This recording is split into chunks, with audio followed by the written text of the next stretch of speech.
الحمد لله رب العالمين والصلاة والسلام على رسوله الأمين على حبيبنا محمد وعلى آله وأصحابه أجمعين أما بعد السلام عليكم ورحمة الله وبركاته. Құрметті мұсылман бауырлар, кезекті дәрісімізді бастаймыз. Бүгін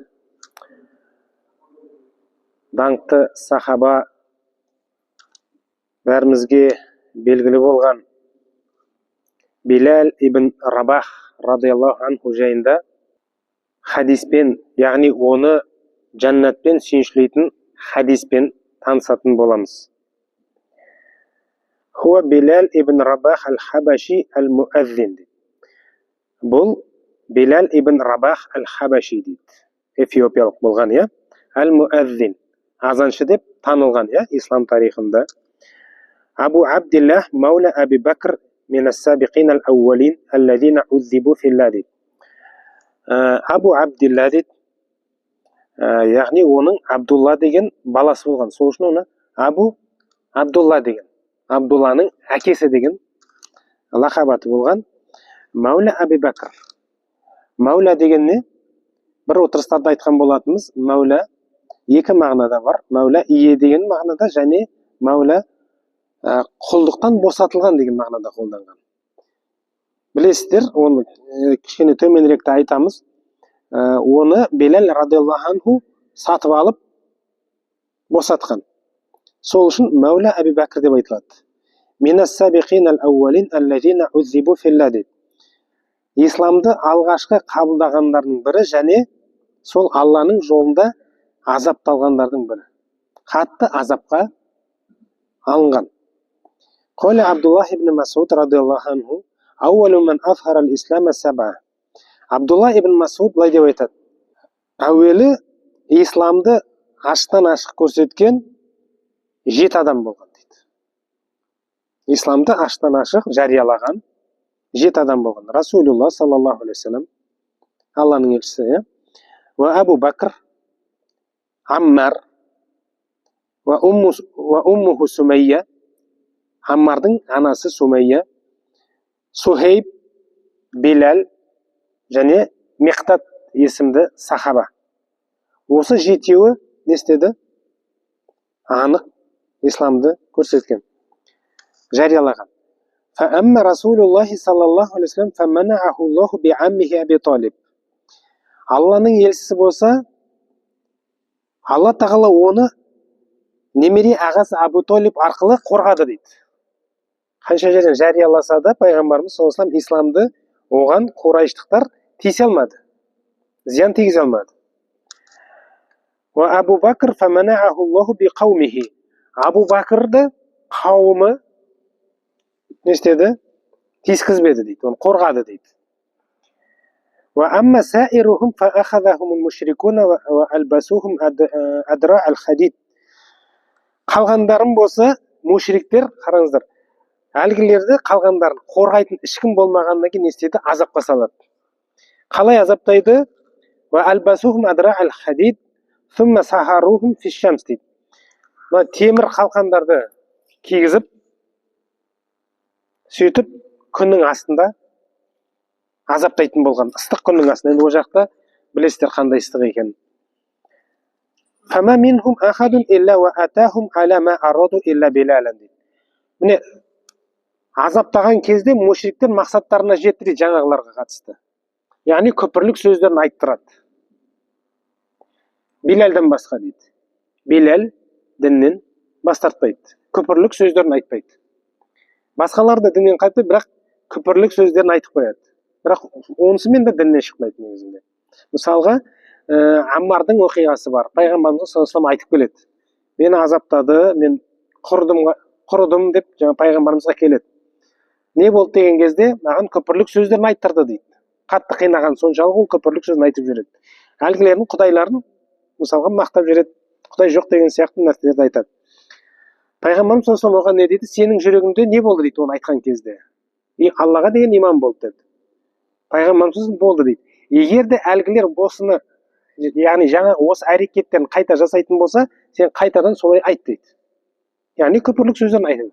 Ең бастысы не? Ол жүректе иман бар ода. Енді қараңыз, бұл жерде Билал ғана соңына дейін тұрады. Көпірлік сөздерін айтпайды дейді. فَإِنَّهُ حَانَتْ عَلَيْهِ نَفْسُهُ فِي اللَّهِ وَحَانَ عَلَى قَوْمِهِ дейді. Бұл жерде ол Алла үшін өзінің нәпсін не істеді? Төмен санады. Алланы жоғары қойды. فَأَعْطَوْهُ الْوَلِدَانِ فَجَعَلُوا يَطُوفُونَ بِهِ فِي شِعَابِ مَكَّةِ. Екі баланы қойып дейді қасына. Жан жаққа оны жүргізген да, күн ыстықтың астына. Қатты не істеген? Азаптаған. وَهُوَ يَقُولُ أَحَدْ أَحَدْ дейді. Ол не істеді? Ахад, ахад, яғни Алла жалғыз дегеннен тайынбай солай жүре берді дейді. وروى البخاري عن عمر بن الخطاب أنه قال أبو بكر سيدنا أعتق بلالا سيدنا дейді. Имам Бухари Умар ибн al-Хаттабтан былай деп айтқан жеткізеді. Абу Бәкір біздің мырзамыз Билалды босатты дейді. Құлдықтан босатты дейді. Екеуінде Омар радиаллаху анху мырза деп тұр. Абу Бәкірді де мырза дейді, Билалды да біздің мырзамыз дейді. Қала Атаул Харасани деген кісі күнту инда ибн Мусаййиб фазакара Билалан. Ибн Мусаййиб деген кісінің қасында болған едім дейді. Ол Билалды еске алды дейді. Фақола кана шахихан аля динихи дейді. Билал дін үшін өзін аямайтын еді дейді. Сондай адам болған. Ва кана юаззабу филлах. Алланың жолында азапқа тартылған еді дейді. Фалақия наби саллаллаху алейхи ва саллям фақола лау кана индана шайун ибтана Билалан дейді. Пайғамбарымыз саллаллаху алейхи ва саллям былай деп айтқан.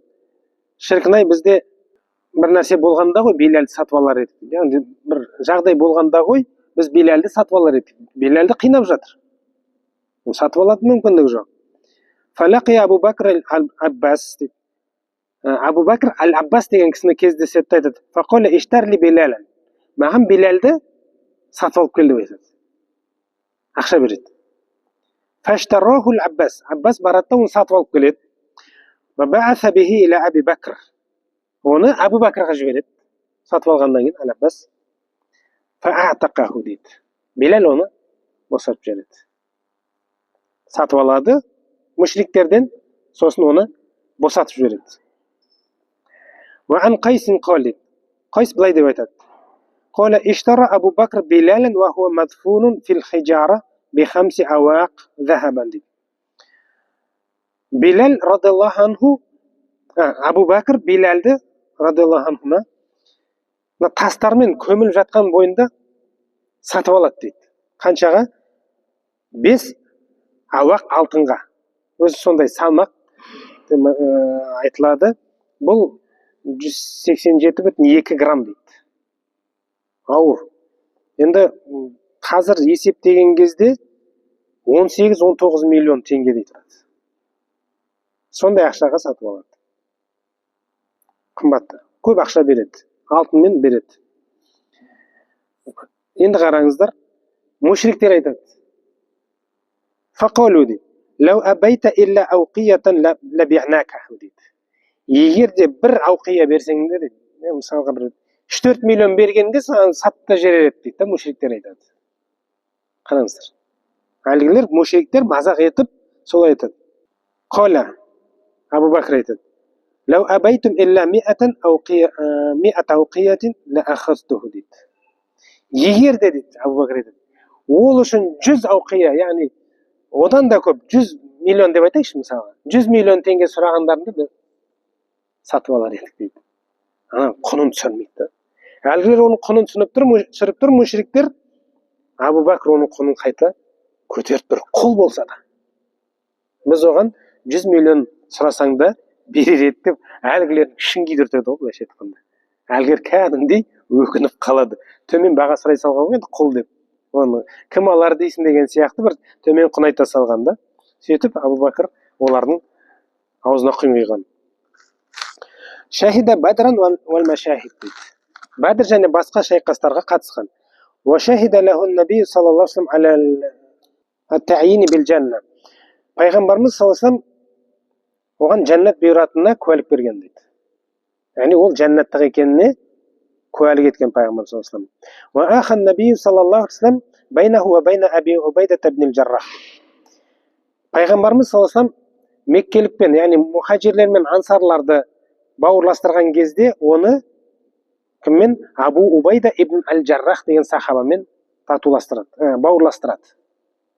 Айттық қой, біз пайғамбарымыз саллаллаху алейхи вассалам Мәдинаға келген уақытта меккеліктер мен мәдиналіктерді, яғни мұхаджирлер мен ансарларды бір-бірімен бауырластырады.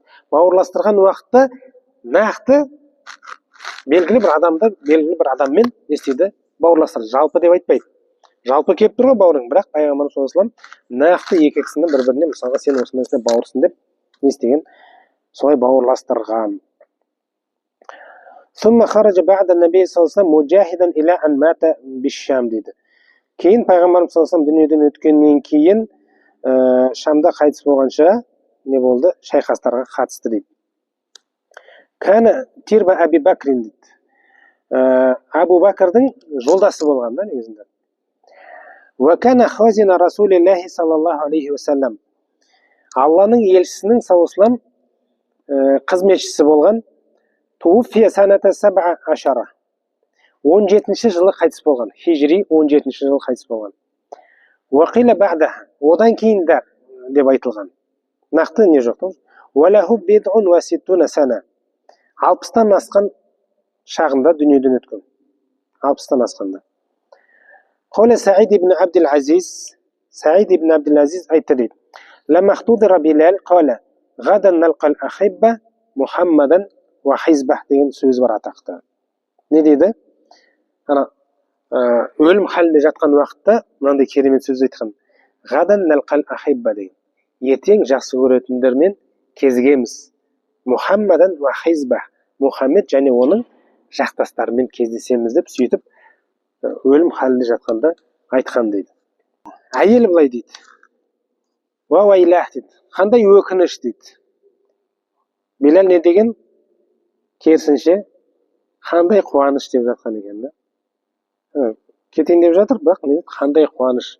Неге қуанып отыр ол? Пайғамбарымызбен және оның қасындағы сахабалармен кездесетініне қуанып отыр да. وقد جاءت البشارة له بالجنة من حديث 10 من الصحابة. Оны жәннатпен сүйіншілейтін хадис 10 сахабадан келеді. 10 сахабадан келеді. Абу Хурайра, Джабир ибн Абдилла, Абдулла ибн Умар, ва Абдулла ибн Аббас, ва Зейд ибн Арқам, ва Вахши ибн Харб, ва Сахл ибн Саад, ва Абу Умама, ва Анас ибн Малик, ва Бурайда. وأصحها ما جاء من حديث أبي هريرة وجابر. Ең сахихы арасында дұрысы кімнен дейді? Абу Хурайра және Джабир радиллаху анхудан келген хадис дейді. وسأختصر على حديث أبي هريرة. Біз бұл жерде Абу Хурайраның хадисімен шектелеміз дейді. فأن أبي زرعة ابن عامر ابن جرير عن أبي هريرة قال. Абу Зур'a ибн Амр ибн Жарир Абу Хурайрадан Алланың елшісі саллаллаху алейхи вассалам былай деп айтқан жетсі. Я Билал, хаддисни би арджа амалин амилтаху фил ислами индака манфаатан. Ей Билал дейді, сен исламда өзіңе бір пайдасы болатын қандай амал жасадың дейді. Соншалықты қандай амал жасадың дейді. Фа инни сами'ту лейлата хашфана алейка байна ядайя фил джанна. Өйткені дейді, мен өткен түні сенің жәннатта дейді алдымда жүргеніңді естідім дейді. Жәннатта естідім дейді. Фақола Билал, Билал айтты. Ма амилту амалан фил ислами арджа инди манфаатан. Илля ана лам ататаххар тухуран тамман фи саатин мин лейлин ау нахарин илля саллайту би залика тухури ма катабаллаху ли ан усалли. Билал айтады. Мен дейді исламда соншалықты маған пайда болатын сондай бір іс деген жоқпын дейді. Бірақ мен дейді әр дәрет алған сайын дейді. Әр дәрет алған сайын түн болсын, күндіз болсын намаз оқитын едім дейді. Сол алған дәретіммен намаз оқитын дейді. Алла қанша мүмкіндік береді, соған мен намаз оқитын едім деп айтады. Пайғамбарымыз саллаллаху алейхи осы хадисте не деп тұр? Биләлдің жәннаттық екенін көрсетіп тұр. Бұл хадис дәлел. Биләл де Алла жазса жәннатта болады. Осы тіршілікте жүрген кезде ол жәннатпен сүйіншіленіп отыр. Сол үшін біз де оны жәннаттық деп айта аламыз. Енді құрметті жамағат, бұл жерде ғалымдар бұл хадисті белгілі бір әрекетке дәлел ретінде келтіреді. Биләлдің бұндай әрекеті, яғни дәрет бұзылады ғой, барады да дәрет алады, артынша намаз оқиды. Яғни құлшылыққа уақыт белгілеп қояды. Құлшылыққа өзі уақыт белгілейді. Пайғамбарымыз саллаллаху алейхи олай жасамаған. Пайғамбарымыз саллаллаху алейхи бір күні дәрет бұзылады, сосын не істейді? Омар радиаллаху анху су алып келеді дәрет алуға. Пайғамбарымыз саллаллаху алейхи не дейді? Не үшін әкелді? Дәрет алмайсың ба? Жоқ, мен олай бұйырылған жоқпын дейді. Яғни әрдайым дәретпен жүру бұйырылған жоқпын дейді да. Яғни риуаяттар бар, дәретпен жүреді деген, бірақ ол бұйырмаған. Кейде дәрет болмаған, сразу дәрет алмаған да, мысалға. Пайғамбарымыз саллаллаху алейхи дәрет алса да олай намазды уақытын белгілемеген да, міндетті түрде намаз оқылады демеген. Ал Биләл өзіне солай міндеттеп алған, яғни уақыт белгілеген. Қазіргі түсінікпен алатын болсақ, кейбір бауырларымыздың түсінігіне қарайтын болсақ, бұл Биләл радиаллаху анху пайғамбар саллаллаху алейхи вассалам істемеген нәрсені жасап отыр. Яғни бұл не? Бидғат. Дінге жаңалық енгізіп отыр. Сол үшін отырысымызда жалғасында осы бидғат тақырыбын кішкене қозғайық. Басын бастайық. Сол ұзақ тақырып, бүгін Алла жазса соның бастамасын біздер бастап кетейік.